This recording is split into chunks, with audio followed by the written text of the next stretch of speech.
August 4th, 1991. A cruise ship is dying off South Africa's wild coast. The Oceanos lists at 30 degrees to starboard, waves crashing over her decks as 571 passengers and crew face the darkest night of their lives. Helicopters hover overhead in 40-knot winds, lowering rescue harnesses one terrified passenger at a time.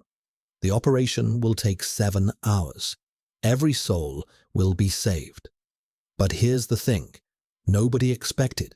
The people running this rescue aren't sailors. They're not officers. They're not trained in maritime emergencies. They're a guitarist, a bass player, and a magician. Because the captain is already gone.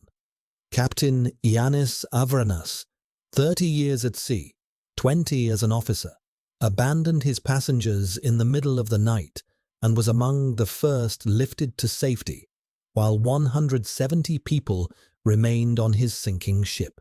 When asked later why he left before his passengers, he gave an answer that would define his legacy forever. When I order abandon the ship, it doesn't matter what time I leave. Abandon is for everybody. If some people like to stay, they can stay. This is the story of a cruise ship that should never have sailed. A company that had already lost 2 vessels in 3 years. A captain who made the decision that violated the most sacred law of the sea. And a band of entertainers who stepped into the void of leadership when the people in charge ran away. This isn't just about one coward on one sinking ship. This is about what happens when duty meets self-preservation.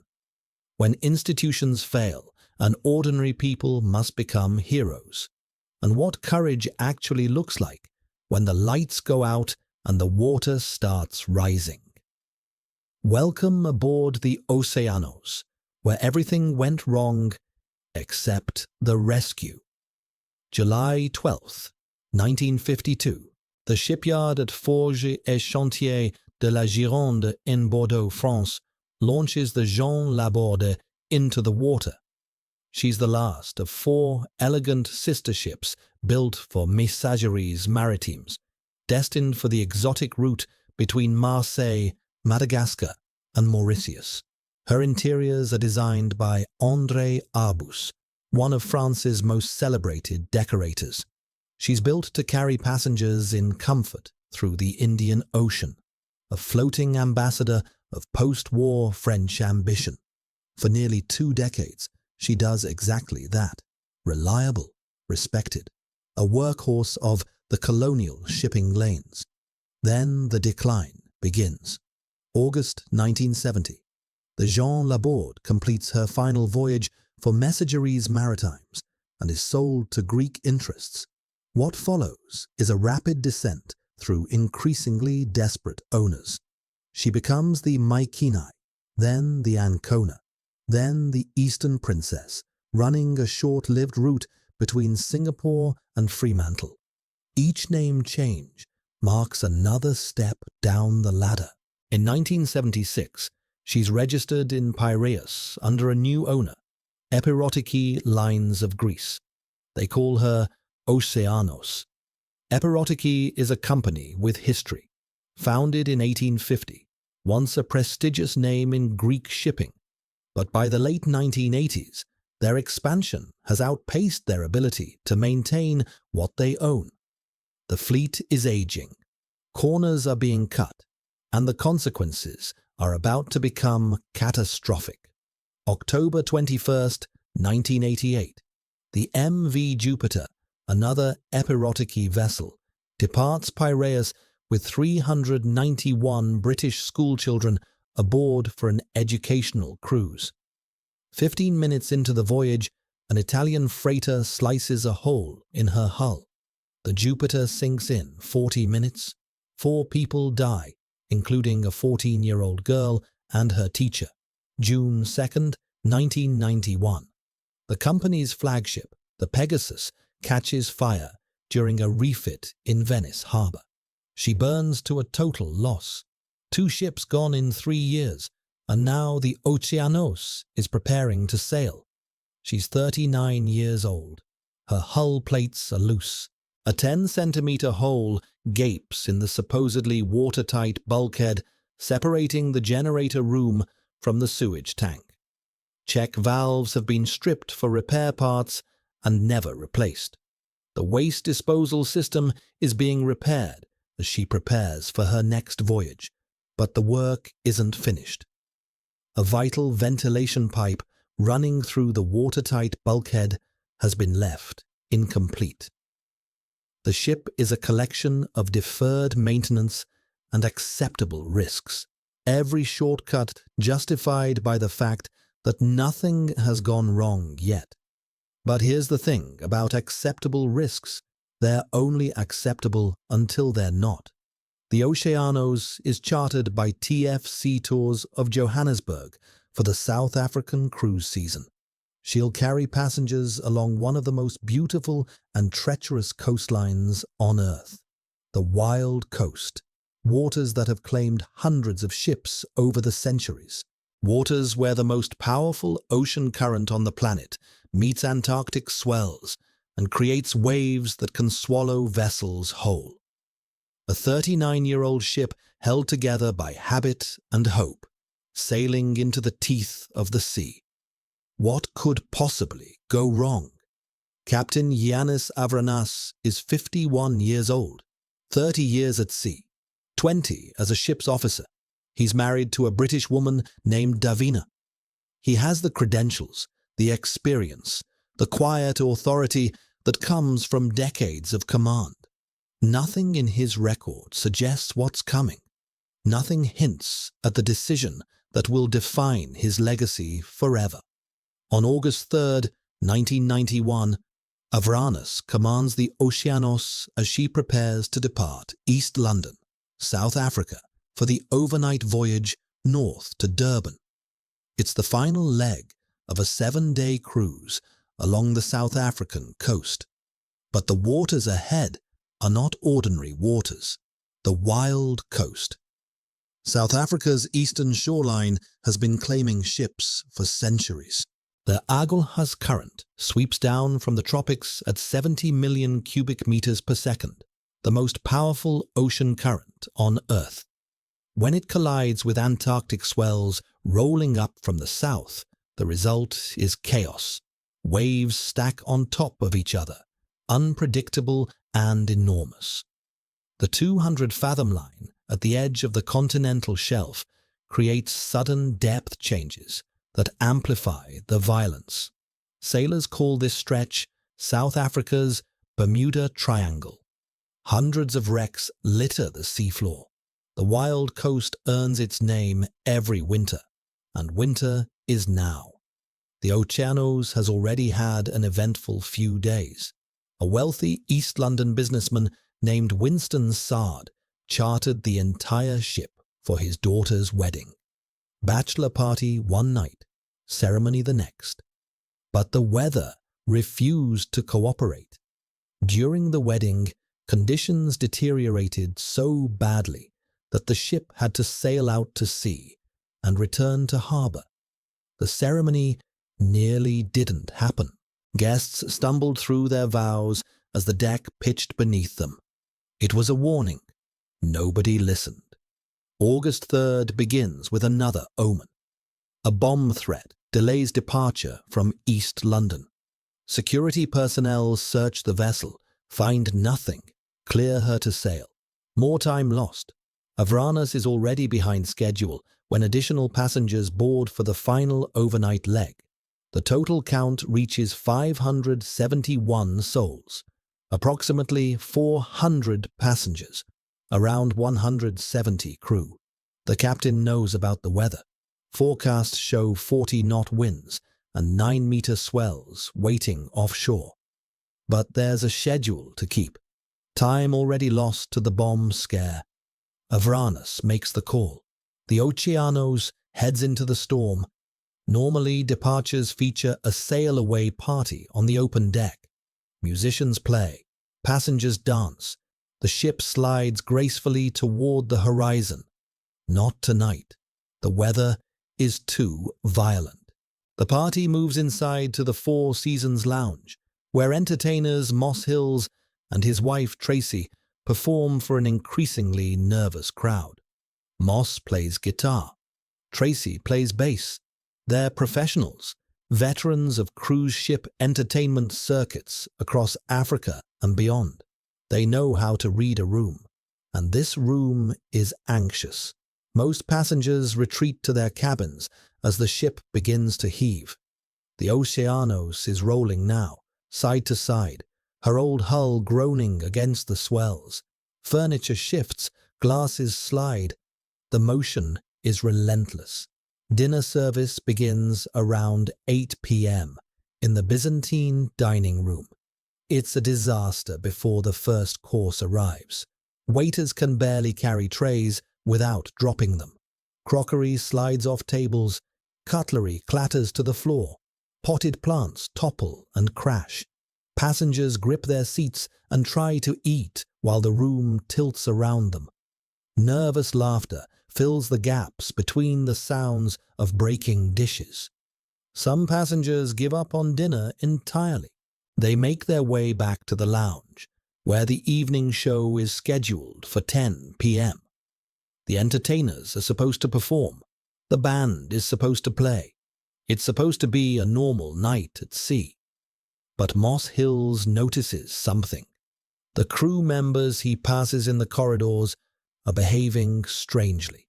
Tense, distracted, speaking urgently in languages he doesn't understand. Some are wearing life jackets.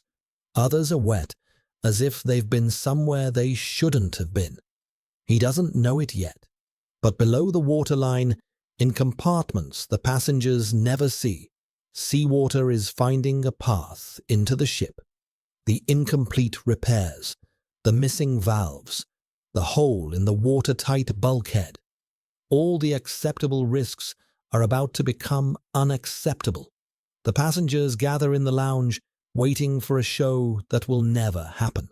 The storm outside is getting worse, and somewhere in the bowels of the Oceanos, the sea is coming in. 9:30 p.m. A muffled boom reverberates through the ship. Passengers feel it more than hear it. A shudder, a deep, wrong vibration that travels up through the deck plates and into their bones. Most assume it's the storm. The waves have been pounding the hull for hours. What's one more impact? But this one is different. Below the waterline, in compartments passengers never see, a series of freak waves has just slammed against the Oceanos with extraordinary force. The shell plating protecting the waste system ventilation pipe, the pipe that was never properly repaired, the pipe that runs through what was supposed to be a watertight bulkhead, bursts open. The sea rushes in. Water floods into the engine compartment with terrifying speed. The chief engineer sees it happening and understands immediately. If the rising water reaches the generators, it will short-circuit the electrical systems. The result could be fire, explosion, or both. He has seconds to decide. He shuts everything down. The engines stop. The lights die. The Oceanos plunges into darkness. For a long, suffocating moment, the ship is completely black. Then the dim emergency lighting flickers on, casting the corridors and lounges in a sickly yellow glow. The Oceanos is now adrift. No power, no propulsion, no way to fight the storm. She's at the mercy of the sea. And the sea is just getting started. The water flooding the engine room finds the 10-centimeter hole in the bulkhead, the hole that was never fixed. It pours through into the sewage waste disposal tank on the other side. Under normal circumstances, check valves would prevent backflow, but those valves were stripped for parts on a previous voyage and never replaced. There's nothing to stop what happens next. The water courses through the main drainage pipes. It rises through the plumbing system like blood through veins, finding every connection, every outlet, every opening. It erupts from showers. It bubbles up through toilets. It spews from waste disposal units throughout the ship. The Oceanos is flooding from the inside out. In the Four Seasons Lounge, passengers sit in near darkness, wondering what's happening. The ship is still rolling violently. Tables slide, bottles crash, glasses shatter against the walls. People are frightened, confused, waiting for someone in authority to tell them what to do. No one comes. Moss Hills and fellow entertainer Robin Boltman are checking on their band equipment when the lights went out. Instruments sliding across the stage, amplifiers toppling. They make a decision. Keep people calm. Play music. Do their jobs until someone explains what's going on. But no explanation comes. No announcement. No alarm. Nothing from the captain. Nothing from the officers. Just silence from the people who are supposed to be in charge. Hills notices the crew members passing through the lounge. They're wearing life jackets. They're agitated, speaking urgently in Greek, in Tagalog, in languages he can't identify. Some are wet. Some are carrying personal belongings. They look like people preparing to leave. Something is very wrong. Hills grabs Julian Butler, the ship's magician, and they descend toward the lower decks. What they find stops them cold. Sealed bulkhead doors, water visible through portholes, the unmistakable sound of flooding below. The ship is sinking, and nobody has told the passengers. They race back up, find cruise director Lorraine Betts. She's already spoken to the captain. The news is worse than Hills imagined. Avranas has given the order to abandon ship.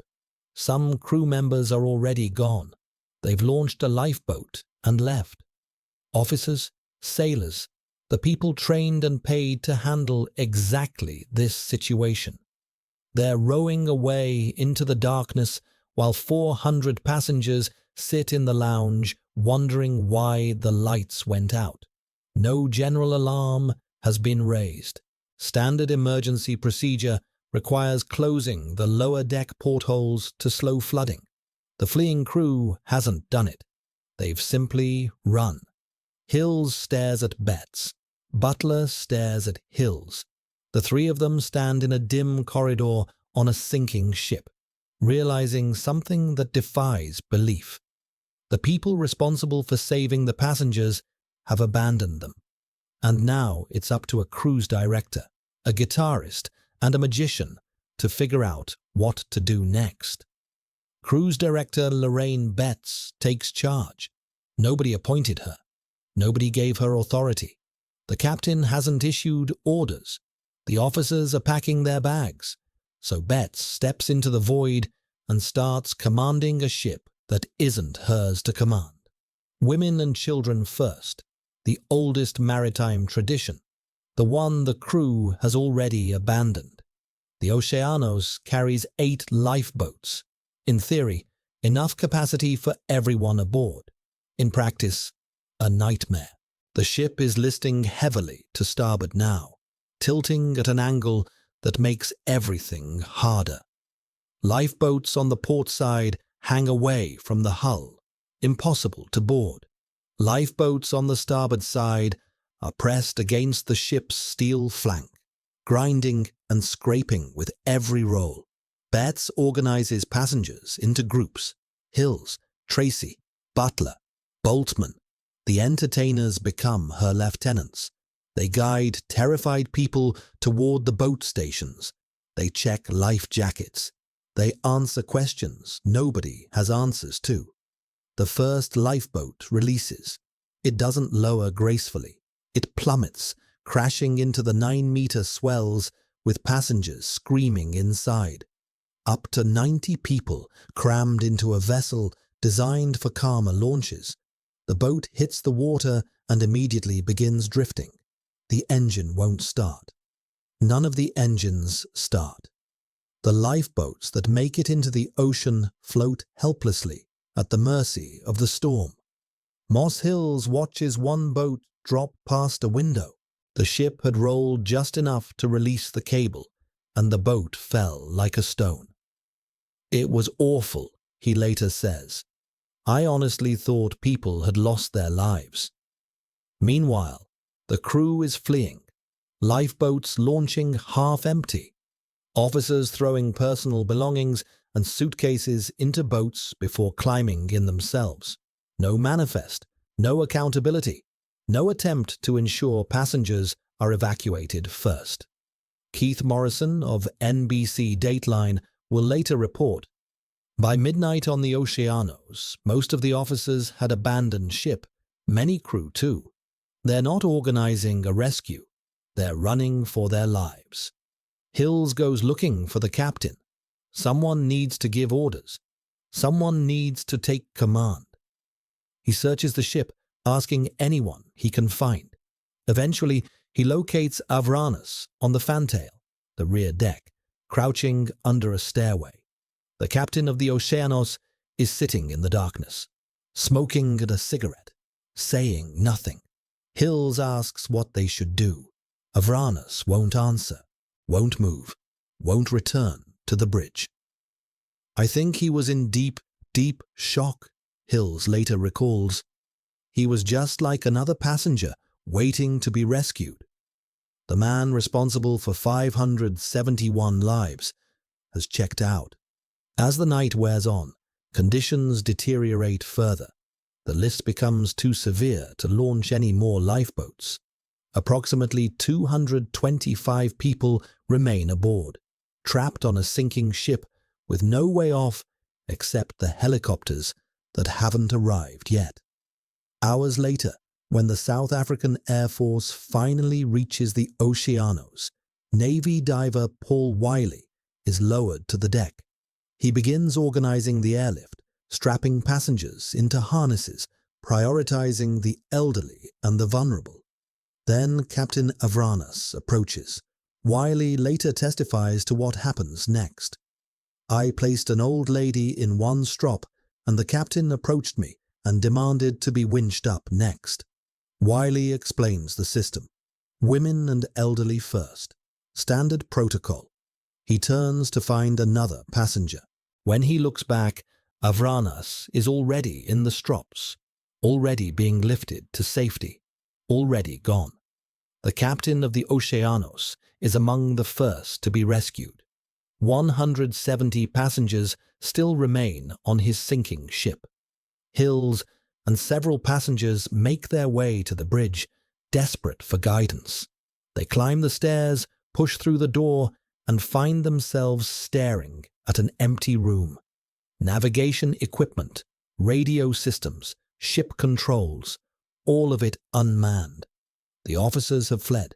The captain has fled. There is no one in command. The Oceanos is a sinking ship without a master.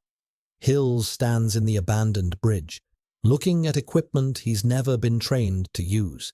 He's a guitarist, a cruise ship entertainer. He plays songs for tourists, and now 225 people are depending on him because everyone who was supposed to lead them has run away. He picks up the radio phone. He doesn't know the protocols, doesn't know the frequencies, doesn't know what to say.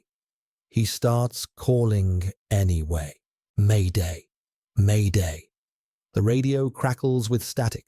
Hills holds the phone to his ear, repeating the only word he knows that might save them. Mayday, Mayday. Nothing. The storm howls outside. The ship groans beneath his feet. 225 people are waiting for someone to tell them they're going to survive, and Hills is standing in an abandoned bridge, calling into the void. Mayday, Mayday. Minutes pass. Each one feels like an hour. Tracy joins him on the bridge, then Robin Boltman. They take turns on the radio, cycling through frequencies they don't understand, hoping someone is listening. The equipment is foreign to them. The protocols are a mystery. They're musicians playing a game they were never taught. Then a voice answers. Captain Detmar of the Ned Lloyd Mauritius, a Dutch container ship somewhere in the darkness, responds to the distress call. The conversation that follows will become legendary. What is your position? Hill stares at the navigation equipment, numbers and dials that mean nothing to him. We're somewhere between East London and Durban. Can you give me your actual position? No. A pause. Detmar processes this. Then the critical question. What is your rank? Hills almost laughs. Almost. I'm the guitarist. There's a moment of silence on the line. Hills can only imagine what Captain Detmar is thinking. A sinking ship. No officers. No position. And the person on the radio plays guitar for a living. But Detmar doesn't hesitate. He comes back on the line, professional and calm, and starts walking Hills through what needs to happen. The coordinates, the communication protocols, the information that rescue services will need. He treats the guitarist like a colleague, not a joke. Nearby vessels pick up the distress call and relay the Oceanos' position to South African authorities. The Maritime Rescue Network activates. Hills learns the language of emergency on the fly, repeating information he barely understands, becoming a translator between the dying ship and the world that might save it. Back in the lounge, the entertainment team has transformed into something else entirely. Lorraine Betts coordinates everything. Born in Kenya, decades of experience managing cruise operations, she's become the de facto commander of passenger welfare. She moves through the crowd, giving orders, providing reassurance, keeping panic at bay through sheer force of personality. Tracy Hills stations herself at the lounge exit. She checks life jackets, prevents passengers from returning to their cabins for belongings, and maintains calm through the simple act of being present. Her voice steady, her instructions clear. No one knows they're taking orders from a bass player. Robin Boltman gathers passengers and does what entertainers do. He performs, cracks jokes, keeps spirits up. At one point, he announces in Afrikaans, "Ons is nou almal in die kak." We're all in the shit now. Gallows humor in the face of death. The passengers laugh because laughing is better than screaming. Alvin Collison, a South African cabaret performer, starts singing. The lounge is tilting, water is rising somewhere below. And Collison is performing like it's any other night at sea. He begins a rendition of Don McLean's American Pie. The passengers know the words. They start singing along. Bye-bye, Miss American Pie. Then Collison realizes what comes next. This'll be the day that I die. He stops, switches songs. The moment would be funny if it weren't so terrifying. The hours crawl past. Captain Avranus had estimated 2 to 3 hours before the ship would sink. His calculation is wrong. The Oceanos holds longer than anyone expects, but no one aboard knows this. They wait in darkness, the ship listing further with each passing hour, the smell of seawater and sewage rising through the ventilation. The toilets are overflowing now. The drainage system that became a highway for the sea is backing up through every pipe. Passengers huddle together in a lounge that reeks of salt and human waste, singing songs and telling jokes because there's nothing else to do. Late Saturday night, the distress signal reaches Port Elizabeth Radio Control. The Rescue Coordination Center at Silvermine activates. Brigadier Theo de Munnik, commanding officer of Southern Air Force Command Post in Pretoria, receives the call and immediately launches one of the most ambitious search and rescue operations in South African history. 16 helicopters scramble from bases across the country, 13 South African Air Force Pumas, 31 Navy divers mobilized from Simonstown and Durban, cargo ships and fishing vessels alerted to stand by, an entire nation's rescue apparatus converging on one dying ship in the darkness. But the helicopters are hours away. The passengers don't know help is coming. All they know is the ship is sinking and the captain is gone, and the only people left in charge are the entertainers who were supposed to be playing the evening show. Then dawn breaks. Grey light spills across the wild coast. Passengers who have survived the night finally see their situation in full clarity. The Oceanos listing at 30 degrees, waves crashing over her decks, the stern visibly lower in the water, and in the sky, growing louder by the second, the sound of rotors. The helicopters have arrived. The worst is over. The hardest part is about to begin. 4 helicopters from 15th Squadron appear over the horizon at first light. They carry Navy divers, including able seaman Paul Wiley and Gary Schooler. As they approach the Oceanos, the pilots assess what they're dealing with. A ship listing 30 degrees to starboard. Winds still howling at 60 knots. 9-meter swells battering the hull. Nearly 240 faces staring up from the tilted deck. Landing is impossible. The only option is to winch passengers off one by one. Paul Wiley is the first diver lowered to the deck. The harness spins wildly in the wind. He's blown sideways, slammed into the sloping steel surface, badly gashed. Blood runs down his face as he struggles to stand on a deck angled like a playground slide. The passengers who witness his ungracious arrival are understandably terrified. That harness is their only way off, and they just watched it beat a trained Navy diver against the ship. But there's no alternative. Wiley collects himself and gets to work. The airlift begins. Double harnesses allow 2 passengers at a time. Moss and Tracy Hills set up evacuation stations on the fore and aft decks, working alongside the divers. They tie ropes to create improvised handrails on the pitched surface. They strap passengers into harnesses. They organize terrified civilians into orderly queues. Lorraine Betts maintains the protocol the captain abandoned. Women and children first. Every 10 minutes, 2 more passengers rise into the sky. The process is brutal. Passengers slide across the steeply angled deck, unable to keep their footing. Some are injured in collisions with the ship's hull during the winching process, bodies spinning and crashing against steel as the helicopters struggle to hold position in the gale. The divers work continuously, battered against railings and superstructure with every gust. At one point, Wiley is flung from his own hoisting strap. He falls to a deck below, picks himself up, and keeps working. Then disaster within disaster. A passenger is being hoisted toward a helicopter. Terrified, he flails his arms. The helicopter crew mistakes the motion for a signal to heave faster. The harness jerks. The passenger slips free.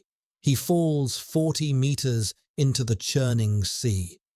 Wiley doesn't hesitate. He dives off the sinking ship, plunging into 9-meter swells to reach a stranger who's about to drown. Swimming through walls of water, guided by passengers on deck pointing toward the impact site, he finds the man semi-conscious in a trough between waves. Wiley revives him, hauls him to a nearby rescue boat, then swims back to the Oceanos and climbs the ladder to continue the evacuation. Meanwhile, some passengers can't wait any longer. Panic overcomes them. They jump into the ocean rather than trust the harnesses. Julian Butler, a Navy diver, Gary Schuyler, decide to launch the ship's rigid, inflatable Zodiac to rescue anyone in the water. It's not a simple task. 2 boats are crushed against the heaving hull before a third survives deployment. Schuyler pilots through mountainous waves while Butler positions himself in the bow, ready to pull people from the sea. They rescue multiple passengers who jumped or fell, dragging them to safety one by one. Further offshore, the Ned Lloyd Mauritius stands by as Captain Detmar promised. The Dutch cargo ship launches its own lifeboats to collect survivors from the Oceanos' drifting boats, the ones that launched during the night with engines that wouldn't start. The transfers are harrowing. Lifeboats crash against the cargo ship's hull. Passengers climb rope ladders up the towering sides in howling wind. One mother has 3 children aboard, including a 17-day-old baby. The Chinese crew of the rescue ship places each child in a bucket, stuffs clothing around them for padding, and hauls them up the side of the vessel by rope. The mother then climbs the ladder herself, not knowing if her children are alive until she reaches the deck. Miracles are happening everywhere. But the operation isn't over. The helicopters run low on fuel. They must return to Umtata to refuel. For a brief, terrible window, the sky empties. The rotor sounds fade. Passengers still aboard watch their salvation disappear over the horizon. Wiley and fellow diver Piet Niemond use the gap to search the ship. They struggle through flooding corridors, calling for anyone who might be trapped. They find one passenger sitting in his cabin, drinking himself into a stupor, refusing to leave. They notice something else. All the taps are running, seawater pouring through the plumbing system. The ship is filling from the inside. Then the helicopters return. Wiley later describes the sight. The sky was black with choppers. Every passenger is now accounted for. The last handful of people are preparing to leave. The entertainers who ran the rescue, the divers who risked everything, the final souls on a ship that's almost finished dying. The Oceanos has held far longer than anyone expected. She doesn't have long left. 7 hours since the first helicopter appeared over the horizon. 7 hours of harnesses spinning in the wind, passengers rising into the sky 2 at a time, divers being slammed against steel. The Oceanos is nearly empty now, her decks cleared of everyone except the people who refused to leave until the job was done. The entertainment team has been working since the crisis began. No breaks, no relief, no one ordering them to stay. They simply stayed because someone had to, and the people who were supposed to be in charge had run away in the dark. Lorraine bets coordinates from wherever she's needed. Tracy Hills manages the forward evacuation station. Moss Hills moves between the bridge and the deck, maintaining radio contact while helping strap passengers into harnesses. Julian Butler and Gary Schuyler pilot the Zodiac through swells, pulling people from the water. Robin Boltman mans the radio, relaying information to shore-based rescue coordinators. None of them will leave until every passenger is off. It's a decision they made without discussing it, an unspoken understanding among people who barely knew each other before this voyage. They became a team when the crisis demanded it, and they'll remain a team until the end. The ship lists more severely with each passing hour. Walking on the deck requires gripping handrails, climbing uphill on surfaces that were meant to be flat. The stern is visibly lower now, waves washing over railings that should be meters above the waterline. The Oceanos is dying in slow motion, and everyone aboard can feel it. Moss Hills makes one final inspection. He descends toward the dining area to check water levels, moving through corridors he's walked dozens of times during normal cruise operations. Everything is different now. The emergency lighting casts strange shadows. The angle is wrong. And when he reaches the stairwell, he sees it. Water, glistening in the half-darkness, rising. Everything was glistening in the semi-darkness, he later recalls. The ship that has held together for hours, that has survived far longer than Captain Avranus predicted, is finally giving up. Hills returns to the deck. There's nothing more to do below. Robin Boltman stays on the bridge until the very end. He maintains radio contact with rescue coordinators, providing updates on the evacuation, confirming numbers, answering questions from people who are trying to account for every soul. His last act before leaving the bridge is strange and poignant.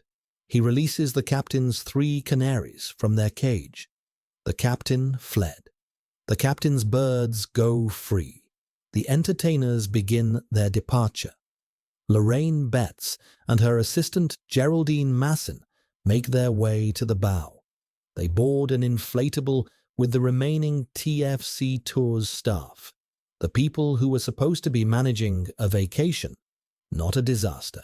Julian Butler and Gary Schooler are among the last lifted from the Zodiac. They've been operating for hours, pulled to safety after rescuing everyone they could reach.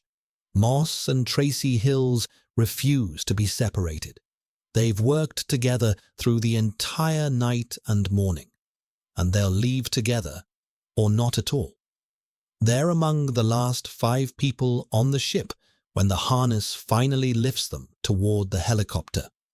Paul Wiley has been on the Oceanos for over 6 hours. Battered, exhausted, bleeding from the gash he received on landing, he's helped save more lives than he can count.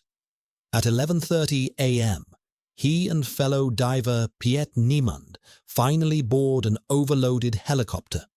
As they lift away, Wiley looks down at the ship that nearly killed 571 people. She's alone now. Empty. Dying. Then a complication. Shore-based rescue coordinators run their numbers and come up short. 21 passengers unaccounted for. The math doesn't work. Someone is missing. 4 more divers are placed back on the Oceanos for a final, frantic search. They go bow to stern through the collapsing vessel, calling out, checking cabins, pushing through flooding corridors. The ship is groaning now, metal stressed beyond its limits, compartments filling with seawater. They find no one. Everyone is off. The discrepancy was a counting error, not a tragedy. The divers are lifted away. The Oceanos is truly abandoned. 3:30 p.m., August 4th, 1991. Approximately 45 minutes after the last person was airlifted from the deck. The Oceanos can hold on no longer. She rolls onto her starboard side, the tilt that has been building all night finally becoming fatal. Her bow dips toward the sea, then plunges downward, striking the sandy bottom 92 meters below. For a surreal moment, her stern rises vertically, more than 60 meters of ship pointing at the sky like a monument to everything that went wrong. Then she slips beneath the waves. An ABC News crew has been filming throughout the operation. The final 15 minutes of the Oceanos' life are captured on video and broadcast around the world. The image becomes iconic, a doomed vessel's stern rising against the African sky, then disappearing forever. The numbers tell the story. 571 people aboard when disaster began. 571 people safely rescued. 0 fatalities. One of the most successful maritime rescues in history. But the numbers don't tell the whole story. 571 people survived despite their captain, not because of him.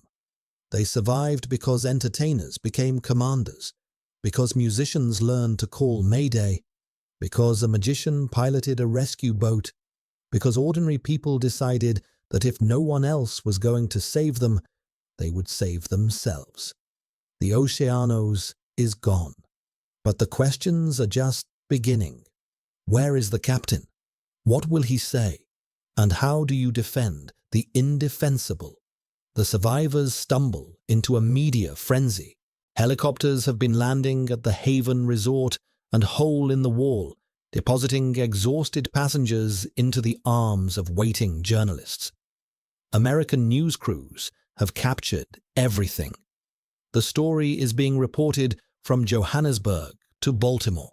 Camera flashes, microphone booms, questions shouted in a dozen accents, and one image dominates every broadcast: the captain who abandoned his ship. Moss and Tracy Hills are reunited with their 15-year-old daughter, Amber, on the tarmac. Passengers who recognize them break into spontaneous applause. Some run toward Moss, singing and cheering, reaching out to embrace the man who called Mayday when no one else would. I started to choke up and sob, Moss later recalls, and then I collapsed. A South African newspaper runs an editorial cartoon depicting the sinking ship. The caption reads, "Attention, attention, this is your lead guitarist speaking." The joke cuts to the heart of what happened. The guitarist was in charge because the captain had fled. Giannis Avranas faces the press with a defense that will haunt him forever. He claims he left the ship to coordinate rescue operations from shore. He says the batteries on the crew's walkie-talkies had died, leaving him unable to communicate with anyone on board. He insists he flew back to the Oceanos in a helicopter, intending to reboard, but the weather was too dangerous to attempt it. Then he delivers the quote that will define his legacy. "When I order abandon the ship, it doesn't matter what time I leave. Abandon is for everybody. If some people like to stay, they can stay." The words hang in the air like a confession. Abandon is for everybody. As if passengers clinging to a sinking ship in the middle of the night had chosen to stay for the ambience. As if leaving before your passengers is somehow equivalent to passengers making informed decisions about their own safety. As if command means giving orders and nothing more. But the testimony of others contradicts everything Avranas claims. Robin Boltman tells reporters, "Later in the morning, Captain Avranas even contacted me from shore to ask how things were going. The captain called the ship from safety to inquire about the rescue he was supposedly coordinating. He didn't come back. He didn't help. He called to ask." Navy diver Paul Wiley testifies about what happened when the helicopters arrived. "I placed an old lady in one strop, and the captain approached me and demanded to be winched up next." Wiley explained the protocol: women and elderly first. But when he turned back, Avranas was already in the harness, already rising toward the helicopter, already gone. Multiple unrelated eyewitnesses described the same behavior: the captain demanding priority, the captain abandoning his post, the captain treating the sinking of his own ship as someone else's problem to solve. Epirotic lines: attempts damage control. Alevisos Claudatos, head of the company, offers a remarkable defense. Of course, the crew members assigned to the boats have to enter first in order to assist the embarkation of the passengers. He insists the captain has maintained his position throughout in assisting the rescue in the most effective way. This is a company that has lost 3 ships in 3 years: Jupiter, Pegasus, Oceanos, and their response to the latest catastrophe is to defend the indefensible. In 1992, A Greek maritime board of inquiry convenes to investigate. They examine testimony, evidence, eyewitness accounts.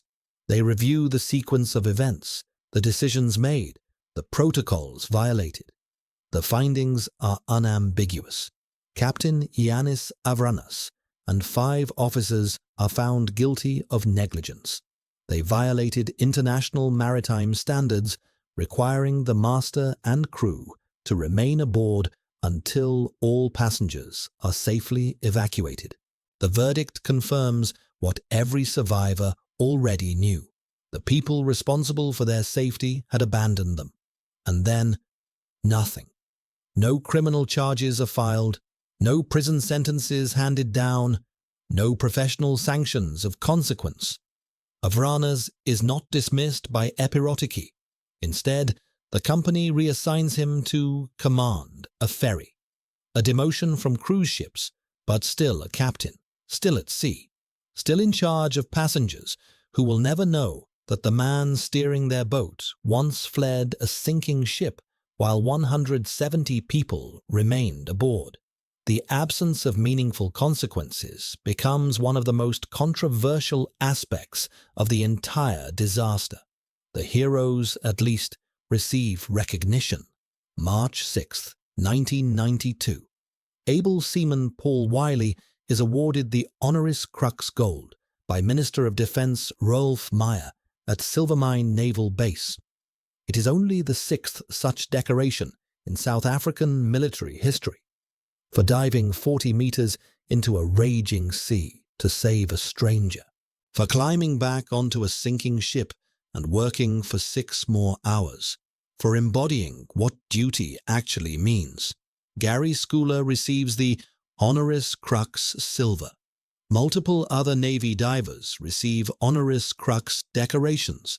The Air Force pilots who flew through impossible conditions receive Air Force Cross medals. The South African military celebrates one of its finest hours. The entertainment crew moves on. Moss Hills becomes a cruise director. The guitarist, who once took command, now actually in charge of cruise operations. He and Tracy eventually settle in Surrey, England.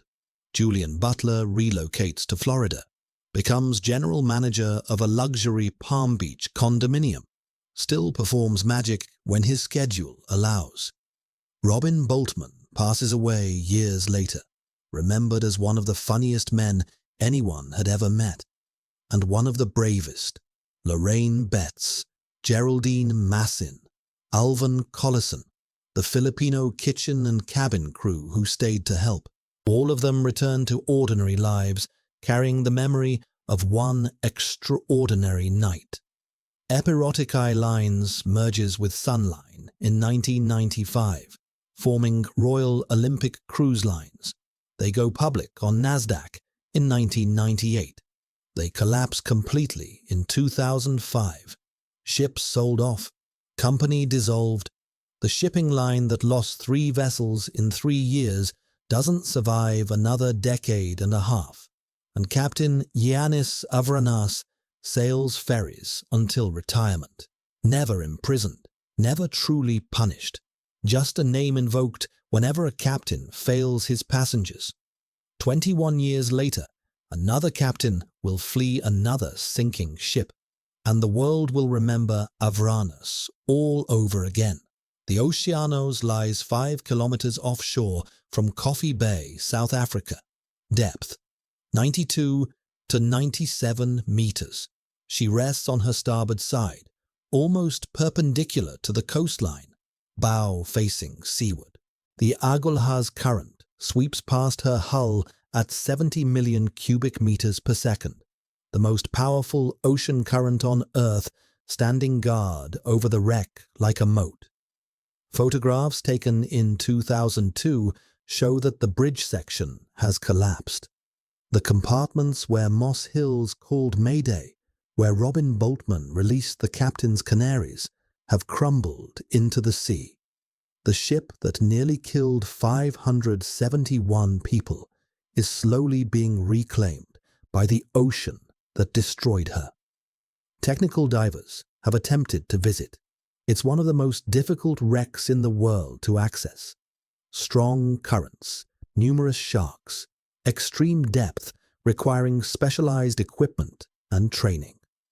In 2002, a 32-member documentary team made 4 attempts to reach the Oceanos.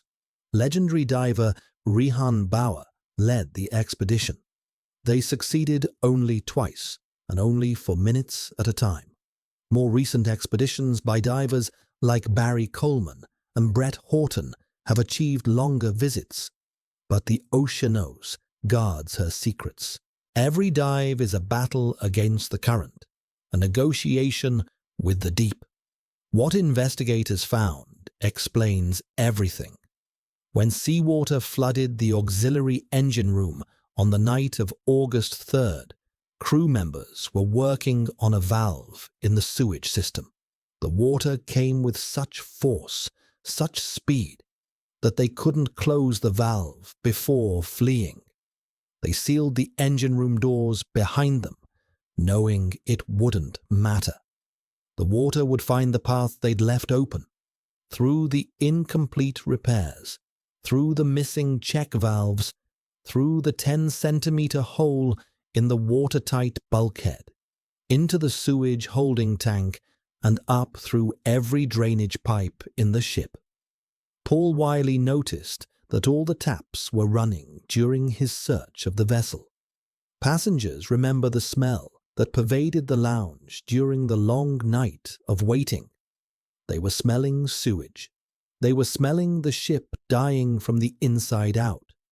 The Oceanos didn't sink because of the storm. She sank because of years of deferred maintenance, stripped parts, incomplete repairs, and a company that prioritized schedules over safety. The storm was just the trigger. The bullet was already in the chamber. Maritime law is clear on the duties of a captain. There's no legal requirement to go down with the ship. That's mythology, not regulation. But the Merchant Marine Officer's Handbook establishes expectations that Avranas violated completely. The captain must use all reasonable efforts to save ship, cargo, and passengers, must organize emergency response, must ensure evacuation of passengers before his own departure. Avranas failed every standard. The Greek Board of Inquiry found him negligent. International maritime observers condemned his actions, but he faced no criminal charges, no prison, no meaningful professional consequences. 21 years later, the comparison would become unavoidable. January 13, 2012, the Costa Concordia, a cruise ship carrying over 4,200 passengers and crew, strikes a reef off the Tuscan island of Giglio. Captain Francesco Schettino had made an unauthorized maneuver, sailing too close to shore to perform a salute for people on the island. Some reports suggest he was trying to impress his mistress. The ship begins to sink, and Schettino leaves. The Italian Coast Guard reaches him by radio. The exchange becomes infamous. "Get back on board, damn it," the officer shouts. Schettino makes excuses, says he tripped and fell into a lifeboat, says it's dark, says the ship is tipping. 32 people die aboard the Costa Concordia.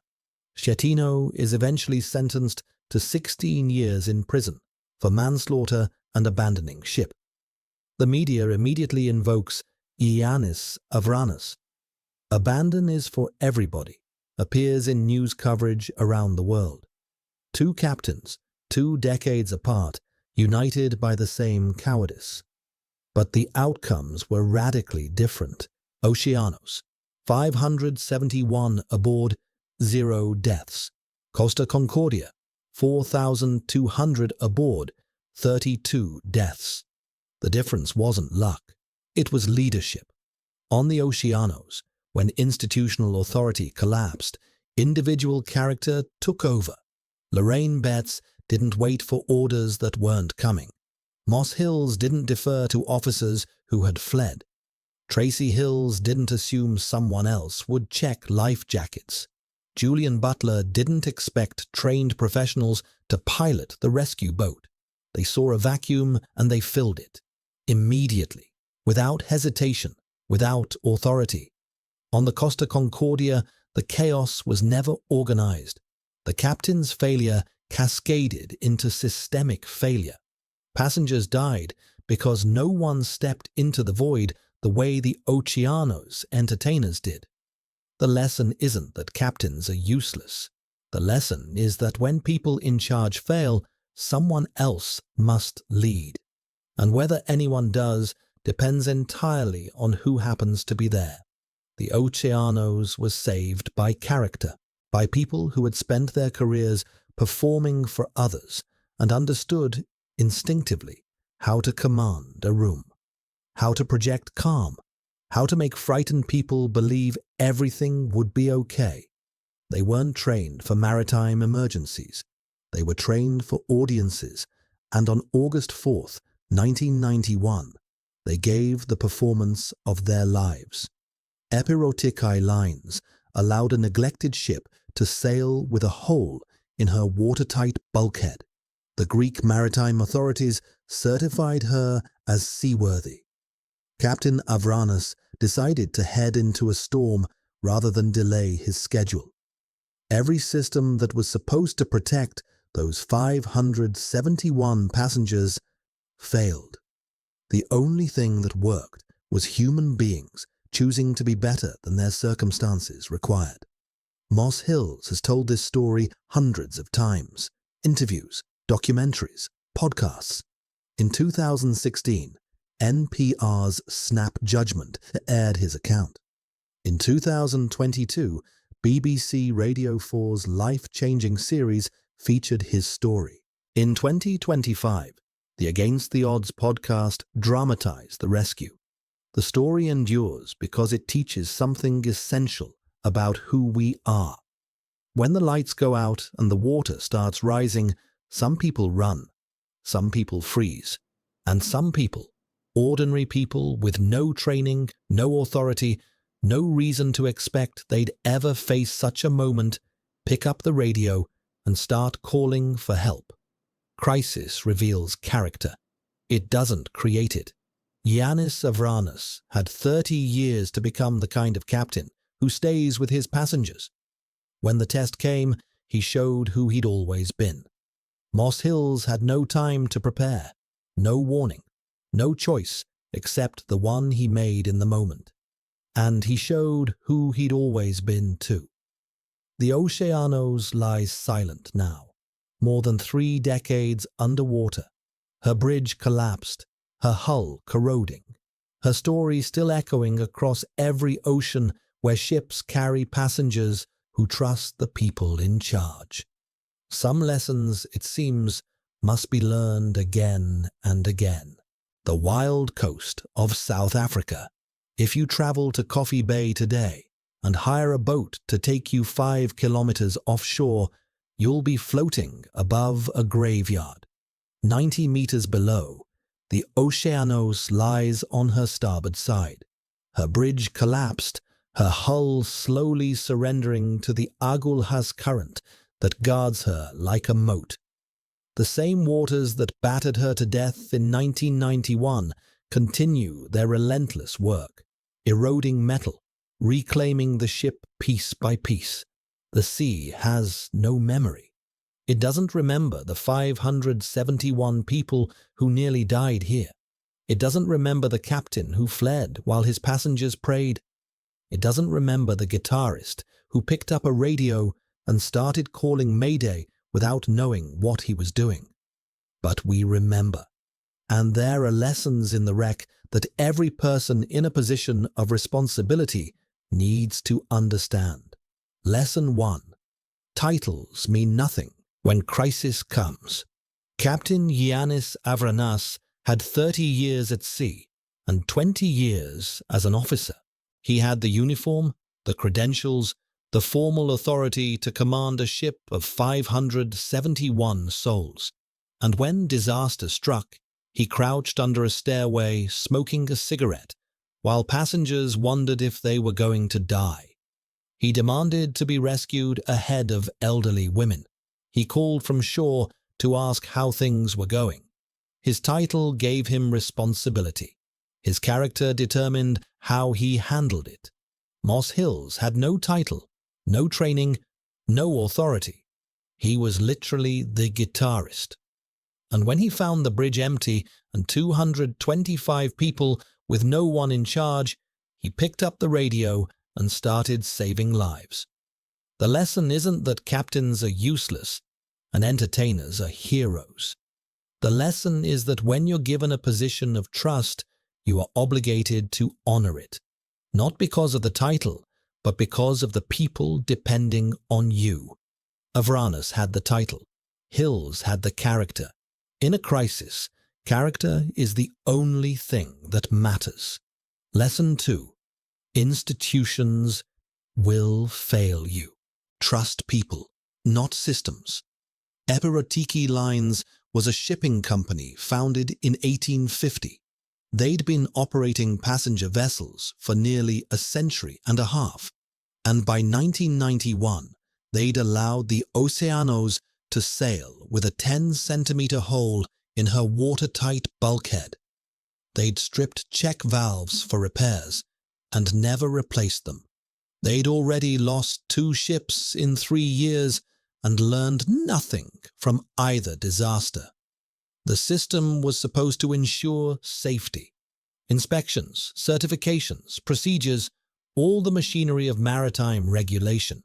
None of it stopped a floating death trap from heading into a storm with 571 people aboard. What saved those people wasn't the system. It was individual human beings who looked at a catastrophe and said, "Someone has to do something, and I guess that someone is me." Tracy Hills checking life jackets at the lounge door. Julian Butler piloting a Zodiac through 9-meter swells.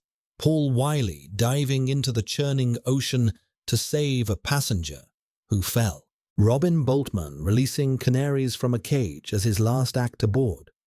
When the institution fails, and it will fail, you're left with people. Choose carefully who you trust with your safety. And if you're ever in that position yourself, be the person who steps up, not the person who runs. Lesson 3. The worst cowards are the ones with the most to prove. There's a specific type of failure embodied by Giannis Avranus. He spent his whole career building the credentials of a leader. 30 years at sea, captain's rank, the gold stripes on his uniform, the salutes from his crew. All of it was supposed to mean something. And when the moment came that would reveal what he actually was, he ran. His excuse was almost worse than his actions. When I order abandon the ship, it doesn't matter what time I leave. Abandon is for everybody. If some people like to stay, they can stay. That sentence is a masterpiece of self-justification. It reframes cowardice as philosophy. It pretends that abandoning passengers is somehow equivalent to passengers choosing to stay. It reveals a man who has spent his life collecting the symbols of leadership without ever developing the substance. The Oceanos didn't just expose Avranus. It exposed a certain kind of leader we all recognize, the one who takes credit when things go well and disappears when things go wrong, the one who mistakes authority for capability, the one who genuinely believes that their role is to give orders and someone else's role is to face consequences. These people are everywhere, in boardrooms, in governments, in every institution you've ever been part of. The Oceanos showed what happens when you put one of them in charge of life and death. Everybody survived despite him, not because of him. What happened to the people at the center of this story? Moss Hills became a cruise director. The guitarist who took command of a sinking ship now actually runs cruises for a living. He lives in Surrey, England, with Tracy. He tells this story often, not for glory, but because he believes it teaches something about ordinary people in extraordinary circumstances. He was on board the Achille Lauro when it later caught fire and sank. Some people, it seems, are called to be present when ships go down. Julian Butler lives in Florida, manages a luxury condominium, still performs magic when his schedule allows. Robin Boltman passed away, remembered by those who knew him as one of the funniest men they'd ever met, and one of the bravest. Paul Wiley received the Honoris Crux Gold, only the 6th ever awarded in South African military history, for diving 40 meters into a raging sea to save a stranger, for climbing back onto a sinking ship and continuing to work for 6 more hours, for embodying what duty actually means. Captain Yiannis Avranas was found guilty of negligence by a Greek maritime board of inquiry. He was never imprisoned. Epirotiki didn't fire him. They gave him a ferry to command until he retired. His wife Davina wrote a book about the disaster, titled The Oceanos Tragedy. He became a symbol invoked every time a captain abandons a ship. When the Costa Concordia went down in 2012 and Francesco Schettino fled before his passengers, the media immediately mentioned Avranas. 21 years later, he was still the reference point for maritime cowardice. The Oceanos lies silent today. The storms still rage overhead. The Agulha's current still churns with its 70 million cubic meters per second. Sharks patrol the wreck. The bridge has collapsed. The hull is slowly being reclaimed by the ocean that killed the ship. But the story survives. It survives because it shows us who we are when everything goes wrong. Some people will run. Some people will freeze. And some people, ordinary people with no training, no authority, no reason to expect they'd ever be in this situation, will pick up the radio and start calling Mayday. The Oceanos sank because a ship was neglected, a storm was brutal, and a captain was a coward. Everyone survived because a handful of entertainers decided that if no one else was going to save these people, they would. We're barely scratching the surface of stories like this, tales of ordinary people who stepped up when the people in charge stepped away, and changed everything because of it. Subscribe so you don't miss what comes next, because if the Oceanos teaches us anything, it's that the most unlikely heroes are often the ones who save us. Welcome to Coffee Bay, where the Oceanos lies sleeping, where 571 people nearly died, and where a guitarist, a bassist, and a magician proved that courage has nothing to do with your job title, and everything to do with what you decide to do when the lights go out.